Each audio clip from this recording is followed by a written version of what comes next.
The early Mughals, Babur and Humayun. Babur's invasion in 1526 CE brought an end to the Delhi Sultanate, which had been declining gradually after the fall of the Tughlaq dynasty. When Babur invaded, the Lodi sultans had direct control over Delhi and its neighboring areas only. The remaining regions had long broken away from the Sultanate and declared their autonomy. The political stromo in North India was unstable, and Babur took advantage of this situation to gain a foothold in India to establish the Mughal rule. The rulers of the Mughal dynasty. Babur, 1526 to 1530. Humayun, 1530 to 1540 and 1555 to 1556. Akbar, 1556 to 1605. Shah Jahan, 1627 to 1658.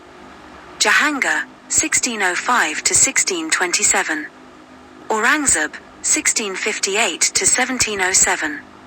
Babur reigned 1526 to 1530 CE. Zahiruddin Muhammad Babur was the first Mughal emperor and a descendant of Timur Lang and Chengiz Khan.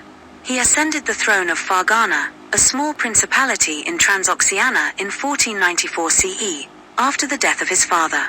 Babur captured Samarkand at the age of 14.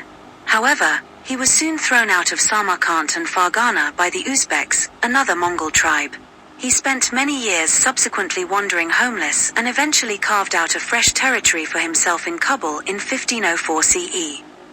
Invasion of India. After acquiring Kabul, Babur turned his attention towards India. There were many reasons for his conquests in India. Like the earlier invaders from Central Asia and his own ancestor Timur, Babur was attracted to India by its fabulous wealth.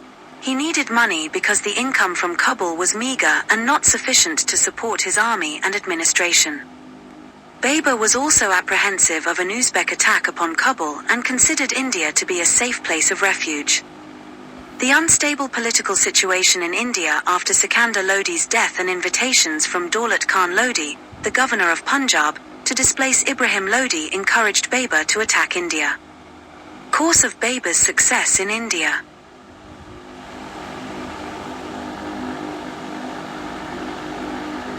Babur was invited by Daulat Khan Lodi in 1524 CE to invade India and overthrow the Delhi Sultan Ibrahim Lodi.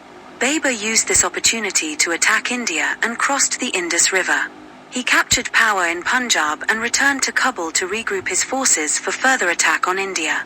Daulat Khan had assumed that, like his ancestor Timur, Babur would plunder and return to Kabul. However, Babur re-invaded India and defeated Daulat Khan and marched towards Delhi. Babur and Ibrahim Lodi fought at the historic battleground of Panipat in 1526 CE. Ibrahim Lodi, the last sultan of the Delhi Sultanate, was defeated by Babur in the First Battle of Panipat in 1526. Reasons for Babur's victory at Panipat. Babur's army was small but much more disciplined and loyal compared to Ibrahim Lodi's forces. Babur also had better and improved firepower and artillery, which had not been used in warfare in India before.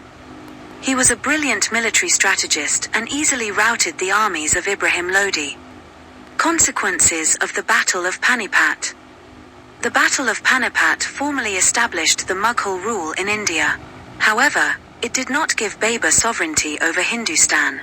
He still had to contender powers like the Rajputs under Rana Sanga of Mewar and the chieftains in and around Delhi and Agra. Battles of Kanwa and Chandari. In 1527 CE, Babur overcame the Rajput opponents at the Battle of Kanwa, a village situated to the west of Agra. Babur wrote in his memoir that Rana Sanga's forces exceeded 200,000. But despite having a smaller army, he was able to win the battle against Rana Sanga due to superior cavalry and use of cannons.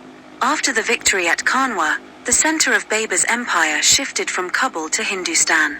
He was able to take control of the Delhi-Agra region and gradually conquered a chain of forts such as Gwalior, Dolpa and Alwar. In 1528 CE, he defeated the Rajputs who fought under the leadership of Medini Rai. Babur captured the fort of Chandari after a siege. The victories in the two battles at Kanwa and Chanderi meant that one of the most important obstacles in the path of Babur's conquest in India, the Rajputs, were neutralized. Battle of Gagra. The other important opponents of Babur in eastern India were the Afghans. In 1529 CE, Babur succeeded in defeating the combined forces of the Afghans and Nusrat Shah, ruler of Bengal, in the Battle of Gagra. Babur's autobiography.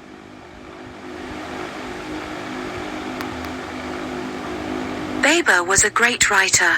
His autobiography, Tuzuk-i-Baburi or Barburnama, gives an insight into the times in which he lived. It is written in Turkish language. Babur had given a detailed account and comparative observation of the habits and customs of the people and the geography of his own region and Hindustan. His memoirs contain detailed accounts of the flora and fauna of Hindustan. We learn much about the manners, habits, and occupations of the inhabitants of Hindustan of that period. Babur as a conqueror and ruler. Babur was a talented soldier and a great general, capable of inspiring his men through persuasion and firmness. He had a small army compared to that of the Indian rulers. But he was victorious against them because of superior military techniques, use of cannons, and his exceptional skill as a military leader. Babur had varied skills and interests. He was a keen observer and lover of nature. He introduced symmetrically laid out gardens, called charbars, with flowing waters and fountains in India. Although a devout Sunni Muslim, Babur was tolerant of other religions and did not permit the ulamas to influence his political decisions. Babur was a learned person proficient in Persian, Arabic, and his native language Turkish. His writing skills are best exhibited in his memoirs, Tuzuk-i-Baburi.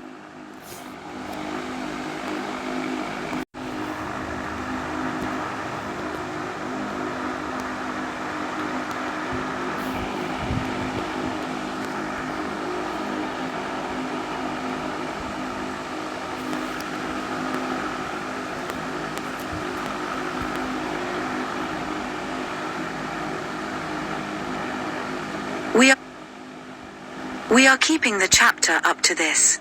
Hope you like this video. It's like and subscribe, thank you.